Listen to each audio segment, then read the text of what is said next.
In 1794, in the heat of the French Revolution, the Paris Conservatoire was founded with an orchestra on revolutionary principles. It was here, not in Germany, that the symphonies of Beethoven were properly performed for the first time, 20 years after they'd been written. In the audience, and sometimes playing in the orchestra, was a young man from the French provinces, Hector Berlioz. He was fired with enthusiasm for Beethoven, and he was determined to try to build on his work. As one of the strands of the Orchestre Revolutionnaire et Romantique is the revolutionary music of Beethoven, so the other is the romantic music of Berlioz. I mean, the impression that Beethoven must have made on Berlioz was just colossal. I mean, he wrote in one of his letters, "Hearing that fearful giant Beethoven has shown me the point that the art of music has reached. It's a question of seizing it at that point and taking it further." And then he has a terrible moment of self-doubt or pretension, and he says, no, not further, that's impossible. He's reached the limits of the art, but equally far along another path. And of course, that's exactly what Berlioz did.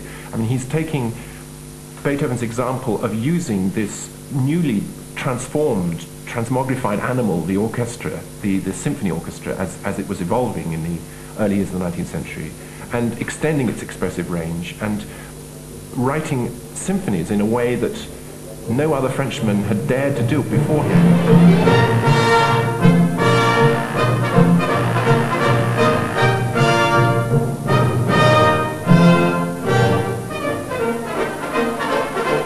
This tiny little town, La Côte-Saint-André, influenced so radically the way he evolved as a musician. You can't divorce the two. His father was a doctor here, became mayor. He was much influenced by the sounds of the local band and the local folk songs that he'd heard, and by the poor choir of La Côte-Saint-André. It's unimaginable without that background.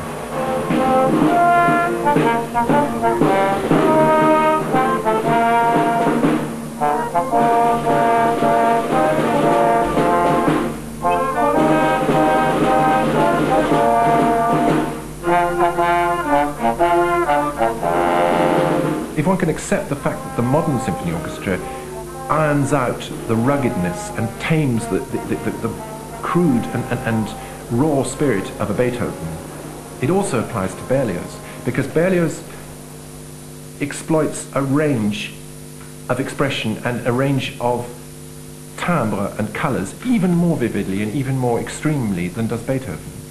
And the dangers are, in modern performances of Berlioz, is that his music tends to sound rather too cushy, rather too plush, and lacking in the kind of distinctive clarity and transparency, which is such a hallmark of him, as of all French composers, who always put a price on clarity of thought and clarity of instrumental diction, as it were. Okay, can I just hear the 3 trombones and the 2 trumpets, please? Yeah. What we're trying to do is to create and recreate the frisson, the tension that exists between the juxtaposition of the up-to-the-minute instrument and the old traditional instrument. Can I just give Peter and Phil, please, again? Need to be a bit higher. Sorry. Berlioz was using side-by-side instruments like the trumpet, which hadn't altered in essentials in its technology really for the last 2 or 3 centuries, cheek by jowl with the most modern state of the art when it came to the stringed instruments, because one has to remember that this is the great period of change in the nature of stringed instruments.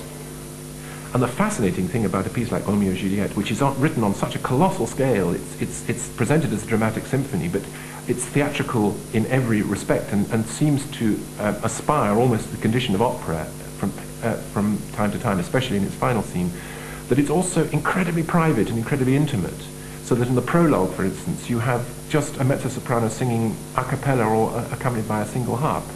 And then suddenly the curtain goes up, as it were, and you're presented with the Capulet's Ball, where the whole panoply and range of the modern symphony orchestra, as Berlioz knew it, is brought into play, into action. And this is to describe not only the festivities, but what we perhaps know from a more recent example of the rumble at the gym in West Side Story, as of the rival factions of warring Capulets and Montagues.